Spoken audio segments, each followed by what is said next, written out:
En los procesos químicos, la transformación de materias primas en productos deseados usualmente se lleva en varias etapas totalmente definidas. Estas etapas son ejecutadas por una serie de pasos consecutivos o transformaciones que pueden ser reacciones, separaciones, mezclado, calentamiento o enfriamiento, cambios de presión, reducción de tamaño de partículas. Nosotros podemos tener esas transformaciones desde transformaciones físicas o transformaciones químicas. Físicas si estamos hablando de cambios de volumen, cambios de presión, cambios de temperatura, cambios de tamaño, disoluciones o cambios químicos como pudiera ser una separación, una reacción, una dilución. En ese caso, la idea es tratar de tener todo esto desde un punto de vista de las materias primas que tenemos disponibles a los productos, subproductos, incluso desechos que podemos obtener a lo largo de la transformación. Todos ellos deben reposar directamente en las bases de diseño, donde nosotros podemos observar la naturaleza físico-química de cada uno de ellos, composición, temperatura, disponibilidad, presión, incluso los porcentajes y conversiones de la reacción y los productos que vamos a tener. Eso es las especificaciones que esperan nuestros clientes y nos van a exigir una cantidad de datos con respecto a la presión y temperatura de entrega de cada uno de ellos que vamos a obtener. Eso nosotros lo podemos analizar o asociar con los pasos de la síntesis y reacción en la ubicación o separación de las especies. Una de las transformaciones que más se puede utilizar a nivel químico en las industrias es la obtención de SO2 o dióxido de azufre a partir de azufre y oxígeno elemental. Eso de allí nosotros lo podemos utilizar con una oxidación catalítica para obtener SO3 o trióxido de azufre y a partir de allí con hidratación obtener ácido sulfúrico.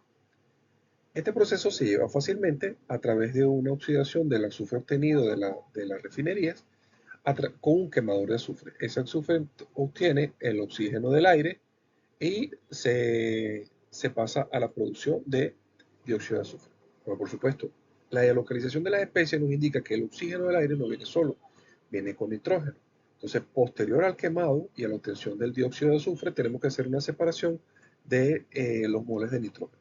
Si esto no se hace con cuidado, podemos pasar el riesgo de oxidar también el nitrógeno y obtener compuestos nitrogenados, que pudieran ser, que se conocen como NOx, que si se hidratan, al igual que el azufre, también se puede obtener a partir del óxido nítrico y óxido nitroso, NO y NO2. Pudiéramos obtener ácido nítrico, que es uno de los componentes principales de la lluvia ácida. En ese caso, pudiéramos tener una alternativa en el proceso que sería separar el oxígeno y el nitrógeno del aire antes de la quema.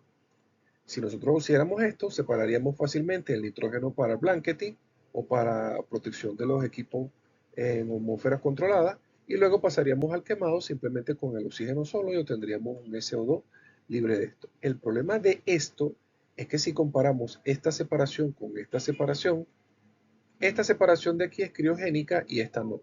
Esta pudiera hacerse incluso a temperatura mucho más controlada y menos drásticas que las de bajo cero que tendríamos que usar acá. Entonces, ese funcionamiento nos permite definir qué es lo que vamos a hacer nosotros. Por otro lado, tendríamos que observar que esto que estamos viendo acá, estas cajitas, se considera como un diagrama de bloque de procesos.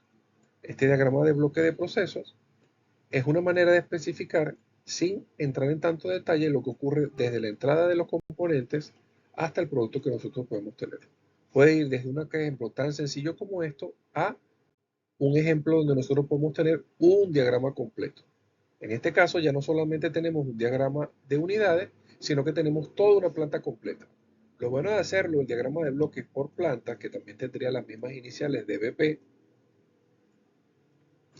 es que nosotros acá pudiéramos identificar los sectores de la planta donde vamos a trabajar. En este caso, este diagrama, pudiéramos tener un tren de absorción con dos líneas, dos trenes de absorción, pudiéramos tener un tren de despojamiento o de stripping, un tren de compresión y los productos de salida y de entrada del proceso.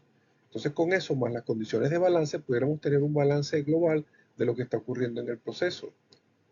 Y de hecho, pudiéramos tener una primera aproximación a cuánto sería el costo total del proceso, porque sabríamos cuánto es la cantidad producida en función de eso. Y si lo relacionamos con los costos de cada uno, tendríamos un margen de ganancia bruto.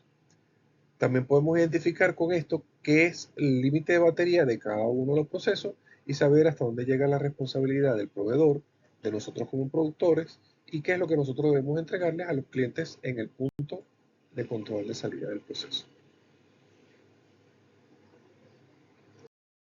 De lo que ocurre en cada una de las cajitas va a depender de las tecnologías de separación. De una serie de pasos o de etapas recomendadas, nosotros vamos a escoger cuál es la que mejor se ajusta a lo que nosotros vamos a tener. En el caso que estamos hablando de nitrógeno y oxígeno, si estamos hablando de dos gases, tendríamos que utilizar una especie de destilación, pero una destilación criogénica. Tendríamos que evaluar si tendríamos otras por hay unas selecciones que son mucho más rápidas. Si tenemos, por ejemplo, sal y agua, nosotros pudiéramos separar simplemente por evaporización. También pudiéramos utilizar, por ejemplo, en el caso de que queramos concentrar el jugo de fruta, nos quedamos con el zumo y evaporamos fácilmente el agua que nosotros queremos. Si tenemos un proceso de desalinización donde nos interesa más bien quedarnos con el producto que es más una salmuera, pudiéramos simplemente aumentar la temperatura y después de una expresión flash, también tendríamos por diferencia de volatilidad separadas las fases de líquido a vapor claramente. Si tenemos en el caso de una separación de petróleo crudo en todos sus componentes, necesitaríamos una separación más específica y entonces utilizaríamos una destilación. Pero si tenemos un componente que es altamente volátil, como los hidrocarburos livianos que vienen en la fracción de petróleo crudo, pudiéramos hacer un arrastre con respecto a lo que estamos haciendo en el proceso. También pudiéramos utilizar no solamente por diferencia de volatilidad, sino que también pudiéramos utilizar por diferencia de tamaño. En el caso de que ya no tengamos líquido o vapor, sino que tengamos líquido sólido, pudiéramos utilizar precipitación, centrifugación, ciclón o hidrociclón. En ese caso lo que queremos es clasificar soluciones, recuperación de productos solubles o de un catalizador fino una solución. La separación de por gravedad o por fuerza centrífuga que se da en la precipitación también nos pudiera servir para concentrar esa salmuera que teníamos de la etapa anterior hasta obtener sal y el agua separada. Para nosotros llegar a este punto de selección tenemos que estudiar cuáles son las tareas de separación. Si ya hablamos de las tecnologías, ahora vamos a la tarea de separación. Vimos cuál era el proceso de operación unitaria que define la tecnología, ahora cuáles serían esas tareas que deberíamos definir. De las muchas diferencias que existen entre la fuente y el destino de la corriente, desde el principio hasta el final, me interesa definir cuáles son las diferencias fundamentales. La recomendación siempre es que cuando tengamos varios elementos en la localización de la especie, definamos cuál es una posición con una lista ordenada de propiedades, sea por concentración, sea por temperatura, sea por volatilidad, sea por solubilidad.